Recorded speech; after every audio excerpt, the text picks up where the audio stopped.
اس وقت میری عمر 16 سال تھی۔ گھر میں کوئی نہیں تھا۔ امی ابو رشتہ داروں کے ہاں گئے ہوئے تھے اور میں گھر میں اکیلی تھی۔ میں نے سوچا استاد جی کے آنے سے پہلے نہا لوں، پھر آرام سے بیٹھ کر پڑھائی کروں گی۔ میں کمرے کے اٹیچ باتھ روم میں نہانے چلی گئی۔ کچھ دیر بعد باہر آئی تو سامنے استاد جی صوفے پر بیٹھے میرا انتظار کر رہے تھے۔ کپڑے گیلے ہونے کی وجہ سے میرے پرائیویٹ حصے صاف نظر آ رہے تھے۔ استاد جی کی جیسے ہی مجھ پر نظر پڑی تو ان کی آنکھیں حیرت سے پھیل گئیں، کیونکہ میں نے نیچے والے کپڑے نہیں پہنے تھے۔ استاد جی جوان آدمی تھے۔ میں بے دھیانی میں استاد جی کے برابر کتاب لے کر بیٹھ گئی۔ اچانک میری نظر استاد جی کی شلوار پر پڑی تو ابھار دیکھ کر میں شرمندہ ہو گئی۔ میرے ذہن میں ایک شیطانی خیال آیا کہ اگر تھوڑی سی محنت کی جائے تو بات بن سکتی ہے۔ میں نے جان بوجھ کر اپنی کتاب نیچے گرا دی اور جان بوجھ کر نیچے جھک کر کتاب پکڑنے لگی۔ استاد جی کی نظریں میرے سینے پر ایسے جمی تھیں جیسے کوئی بھوکا انسان کھانے والی چیز کو دیکھتا ہے۔ میں اٹھ کر دوبارہ سیدھی ہو کر صوفے پر بیٹھ گئی۔ آج تو ویسے بھی پورا گھر خالی پڑا ہوا تھا اور کسی کو شک بھی نہیں ہونا تھا۔ آخر کار میں نے تھوڑی سی ہمت کی اور استاد جی کا ہاتھ پکڑ کر اپنے سینے پر رکھ لیا۔ استاد جی شاید پہلے سے ہی اس بات کے انتظار میں تھے کہ میں کب ان کی دعوت دوں اور کب وہ کمواری لڑکی کا مزہ چکھیں۔ اس سے پہلے کہ استاد جی آخری حد پار کرتے، میں نے ایک شرط رکھی۔ میری شرط سنتے ہی استاد جی نے حامی بھر کر کہا کہ مجھے تمہاری ہر شرط منظور ہے۔ جیسے استاد جی نے حامی بھری تو میں نے صوفے پر ہی ان کے ساتھ۔ میرا نام نورین ہے۔ میری ماں کو میرا اکیڈمی جانا پسند نہیں تھا، کیونکہ وہ امیر اور ماڈرن تھی اور وہ چاہتی تھی کہ اس کی بیٹی سب سے الگ رہے۔ اس لیے انہوں نے میرے لیے ایک استاد کا انتظام کیا جو گھر آ کر مجھے پڑھاتا تھا۔ وہ استاد مجھے پڑھانے کی بھاری فیسیں لے رہا تھا۔ میری ماں فخر سے کہتی کہ اس نے اپنی بیٹی کے لیے قابل ٹیچر کا انتظام کیا ہے جو بہت زیادہ فیس لیتا ہے اور اس کی بیٹی کو بہت بہترین پڑھاتا ہے۔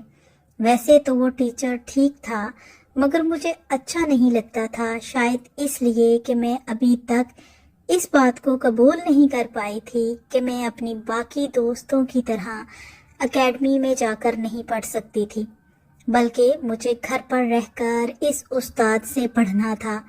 شروع میں مجھے وہ استاد بالکل اچھا نہیں لگتا تھا اور نہ ہی مجھے اس کے پڑھانے کا انداز پسند آیا تھا، مگر جب میں نے اپنی ماں سے یہ بات کی تو انہوں نے مجھے جھڑک دیا اور کہا کہ میں یہ بہانے بند کروں اور اپنی تعلیم کا معیار بہتر بناؤں اور یہ بھول جاؤں کہ میں اپنی اور دوستوں کی طرح اکیڈمی جا سکتی ہوں۔ اور بھی بہت ساری ہدایات مجھے دی گئیں۔ تب میں چپ ہو گئی اور اپنی پڑھائی میں دل لگانے لگی۔ دل میں بہت اداس تھی اور اپنے دوستوں کے ساتھ پڑھنا چاہتی تھی، جبکہ میری ساری دوستیں اور باقی کے کلاس فیلوز مجھ پر رشک کرتے کہ میں اتنی امیر ہوں کہ مجھے گھر پر اتنا اچھا استاد پڑھانے آتا ہے۔ ان کی باتیں سن کر میں بھی نخرے میں آنے لگی اور تب میں اپنا سارا افسوس بھلا کر اپنے استاد سے بہت اچھے سے پڑھنے لگی، اور جب میں نے دل سے اس استاد کو قبول کیا تو مجھے معلوم ہوا کہ وہ واقعی ایک قابل استاد ہے اور مجھے بہت محنت سے پڑھاتا ہے، اور اس کی محنت کی وجہ سے میں نے بہت کم دنوں میں اپنی پڑھائی بہتر کر لی اور اب کلاس میں ہر سبجیکٹ میں ٹاپ پر آ گئی تھی، جس وجہ سے کلاس اور اسکول میں میری خوب واہ واہ ہوتی، جو سن کر مجھے بہت اچھا لگتا تھا۔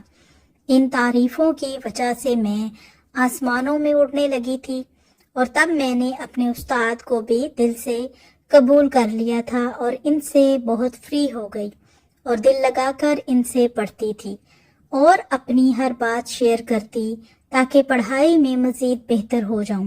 اس وجہ سے میرے ماں باپ بھی بہت خوش ہو گئے تھے کہ ان کی بیٹی پہلی پوزیشن پر رہتی ہے اور ان کا نام خوب اونچا کر رہی ہے۔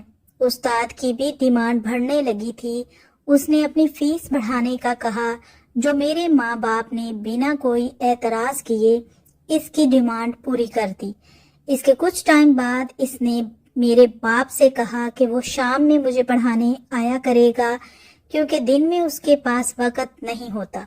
اس کی یہ بات بھی میرے ماں باپ نے مان لی تھی اور ان کو کوئی اعتراض نہیں تھا، بلکہ کسی بھی بات پر کوئی اعتراض نہیں کرتے، اور اکثر میرے ماں باپ کو رات میں باہر جانا پڑتا تھا۔ اس وجہ سے انہوں نے اس طرف زیادہ توجہ نہیں دی کہ میں کس طرح اور کیسے پڑھتی ہوں۔ میں خوش تھی کہ میں پڑھائی میں بہت اچھی ہو گئی ہوں، مگر میں نے کبھی سوچا بھی نہیں تھا کہ مجھے ایسے وقت سے بھی گزرنا پڑے گا کہ میں جینے کے قابل بھی نہیں رہوں گی۔ اور کل تک جو لوگ میرے آگے پیچھے گھومتے تھے اور مجھے حسرت سے دیکھتے تھے، وہ بعد میں مجھ پر تھوکنا بھی پسند نہیں کریں گے۔ اس شام جب وہ مجھے پڑھانے آیا تو حسب معمول میرے والدین پارٹی پر جانے کے لیے تیار تھے۔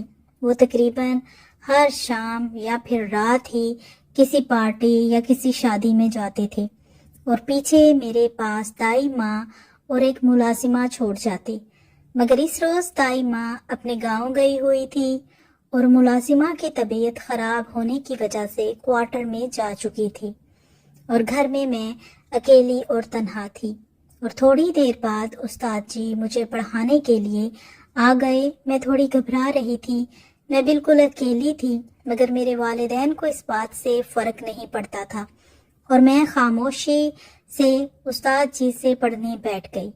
استاد نے مجھے پڑھانا شروع کیا۔ سب سے پہلے انہوں نے مجھے نمبر حل کرنے کو کہا، تو میں نمبر حل کرنے میں اتنی مصروف ہو گئی کہ پھر یاد بھی نہیں رہا کہ میں اس گھر میں اکیلی ہوں، اور وہ استاد بھی میرے ساتھ بیٹھا ہے، جو ویسے تو میرا استاد تھا، مگر اس وقت اس کے دماغ پر شیطان سوار تھا۔